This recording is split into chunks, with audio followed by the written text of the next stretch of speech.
தி open mic நிகழ்ச்சிக்கே உங்க எல்லாரையும் வரவேற்கிறோம். அமீர் கான் இப்போ ஒரு இன்டர்வியூல என்ன சொல்லியிருந்தாருன்னா, சில நடிகர்கள் தேவையில்லாமல் ப்ரொடியூசருக்கு செலவு வைக்கிறாங்க. அவங்க மார்க்கெட் ரேட்டை பொறுத்து சேலரி ஃபிக்ஸ் பண்றது ஓகே, ஆனா அவங்க பர்சனல் எக்ஸ்பென்ஸையும் ப்ரொடியூசர் தான் பாத்துக்கணும். ஆமா, கோமல் நாக்தாவோட ஒரு இன்டர்வியூல சொல்லியிருக்காரு, சில சமயம் அவங்க பர்சனல் செலவுகளை கூட ப்ரொடியூசர் தலையில கட்ட பாக்குறாங்கன்னு வருத்தப்பட்டிருக்காரு. ஆமா, சில ஆக்டர்ஸ் அவங்களோட டிரைவர், மேனேஜர், வேலைக்காரங்க இவங்களோட சேலரி எல்லாம் ப்ரொடியூசர் தான் கொடுக்கணும்னு டிமாண்ட் பண்றாங்க. இன்னும் சொல்ல போனா பசங்களோட ஸ்கூல் ஃபீஸ் கூட ப்ரொடியூசர் தான் கட்டணுமா. இது அமீர் கானுக்கு ரொம்ப அதிர்ச்சியா இருந்திருக்கு. அவர் ஒரு சூப்பர் ஸ்டார், அவரே இப்படி எல்லாம் டிமாண்ட் வைக்க மாட்டாரு. ஆமா, அவர் அதுக்கு ஒரு முக்கியமான கேள்வி கேட்கிறாரு பாருங்க. எனக்குன்னு ஒரு சுயமரியாதை இருக்கு, என் பையனோட ஸ்கூல் ஃபீஸையே அவங்க கட்டணும், ஏன் என் பர்சனல் செலவு ப்ரொடியூசர் ஏத்துக்கணும் அப்படின்னு. இது ஒரு பவர்ஃபுல்லான ஸ்டேட்மெண்ட். ப்ரொடியூசர் பணத்தை தேவையில்லாம வேஸ்ட் பண்ற நடிகர்களுக்கு இந்த ஸ்டேட்மெண்ட் ஒரு செருப்படி. இது வெறும் பண சம்பந்தப்பட்ட விஷயம் இல்ல, ஒரு ப்ரொஃபஷனலிசம், ஒரு சுயமரியாதை சம்பந்தப்பட்டது. படத்தோட செலவு வேற, நடிகரோட சொந்த செலவு வேறன்னு அவர் ரொம்ப தெளிவா சொல்றாரு. இப்போ ஒரு படத்துக்கு தேவையான மேக்கப், ஹேர், காஸ்டியூம்ஸ், டிராவல் இதுக்கெல்லாம் ப்ரொடியூசர் செலவு பண்றதுல நியாயம் இருக்கு. ஏன்னா இதெல்லாம் படம் சம்பந்தமான செலவுகள். கரெக்ட், அது படத்துக்கு தேவை. ஆனா ஒரு நடிகரோட டிரைவர், அவரோட மேனேஜர் இவங்களுக்கெல்லாம் ப்ரொடியூசர் சம்பளம் கொடுக்கறது எந்த விதத்துல படத்தோட குவாலிட்டியை இம்ப்ரூவ் பண்ணாது. அது அவரோட தனிப்பட்ட வசதிக்காக. ஆமா, அது அந்த நடிகர் தான் பாத்துக்கணும், அதுதான் முறை அப்படின்னு அமீர் கான் சொல்றாரு. அவர் இன்னும் ஒரு படி மேல போய் சொல்றாரு, இப்ப நிலைமை இன்னும் மோசமா இருக்குன்னு. சில பேர் டிரைவர், அசிஸ்டன்ட் மட்டும் இல்லாம ஜிம் ட்ரெய்னர், சமையல்காரர் சம்பளம், ஏன் வீட்டு கேபிள் டிவி பில்ல கூட ப்ரொடியூசர் கணக்குல சேர்க்க பாக்குறாங்களாம். இது ஒரு மாதிரி எப்படி சொல்றது, உரிமை எடுத்துக்கிற மாதிரி ஆயிடுச்சு. இது இண்டஸ்ட்ரிக்கே ரொம்ப கெடுதல்னு அவர் எச்சரிக்கிறாரு. இது 1-2 இல்ல, ஒரு பரவலான பிரச்சனையா இருக்குன்னு ஒரு ஃபீல் பண்றாரு. இந்த மாதிரி இஷ்யூஸ் தமிழ் சினிமாவிலேயும் நடக்குது. ஆமா, சில சமயம் அது நியூஸா கூட வருது, இதனால ஷூட்டிங் லேட் ஆகுது, பட்ஜெட் அதிகமாகுது அப்படின்னு எல்லாம். இதனால பாதிக்கப்படுறது ப்ரொடியூசர் மட்டும் இல்ல, தமிழ் இண்டஸ்ட்ரியே தான். இந்த பாட்காஸ்ட் மூலமா நாம தமிழ் நடிகர்களுக்கு சொல்லக்கூடிய மெசேஜ் என்ன? முதல்ல ரொம்ப முக்கியமா நாம புரிஞ்சுக்க வேண்டியது தயாரிப்பாளரோட பங்கு. அவங்க வெறும் பணத்தை மட்டும் போடுறவங்க இல்ல, அவங்க ஒரு கதை மேல, ஒரு டைரக்டர் மேல, ஒரு நடிகர் மேல நம்பிக்கை வச்சு பெரிய ஃபினான்ஷியல் ரிஸ்க் எடுக்கிறாங்க. நிறைய சமயம் ஒரு நடிகர் இன்னைக்கு பெரிய ஸ்டாரா இருக்காருன்னா அதுக்கு ஆரம்பத்துல ஒரு தயாரிப்பாளர் அவர் மேல நம்பிக்கை வச்சது தான் காரணம். அந்த நன்றியை மறக்கவே கூடாது.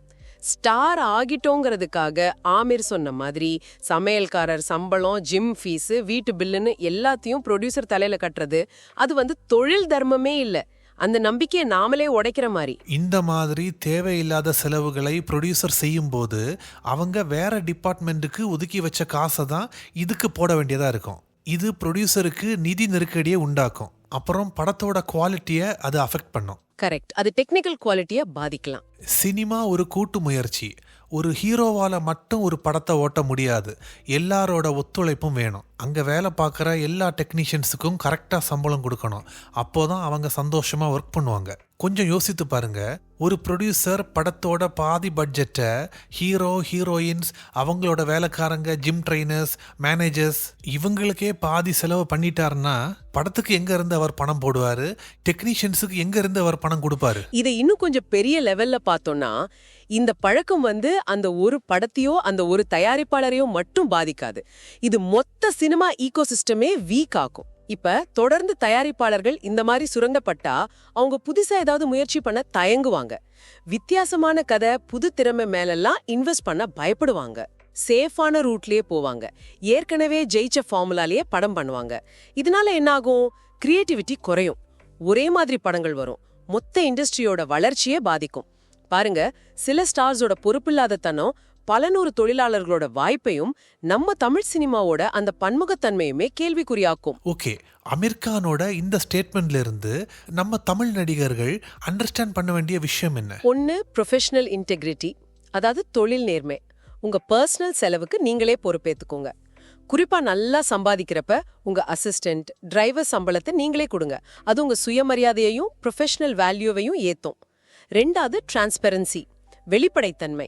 படத்துக்கான செலவு என்ன, உங்க பர்சனல் செலவு என்னன்னு தெளிவா இருங்க.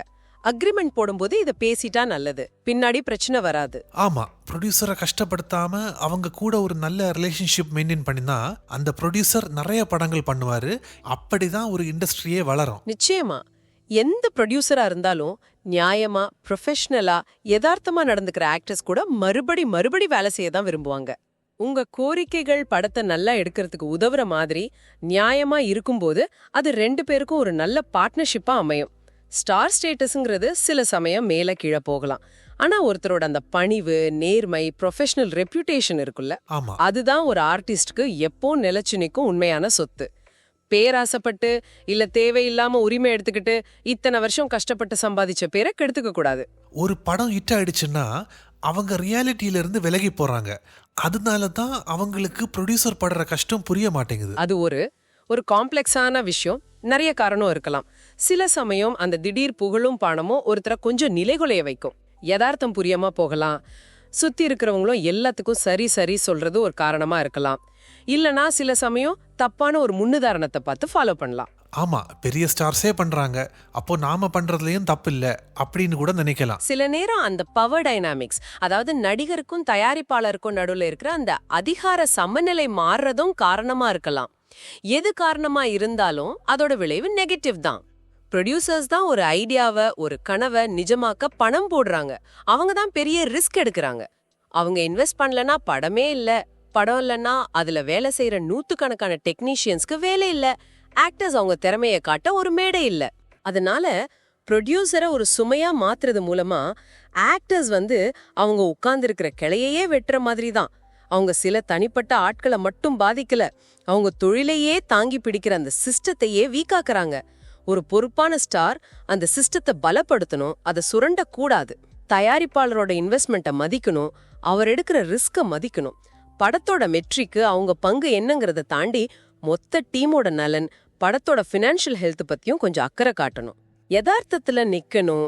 எல்லாரும் சேர்ந்து வளர்ற மாதிரி ஒரு ஹெல்தியான, ஒரு கோஆபரேட்டிவான இண்டஸ்ட்ரி உருவாக அவங்களால முடிஞ்சதை செய்யணும்.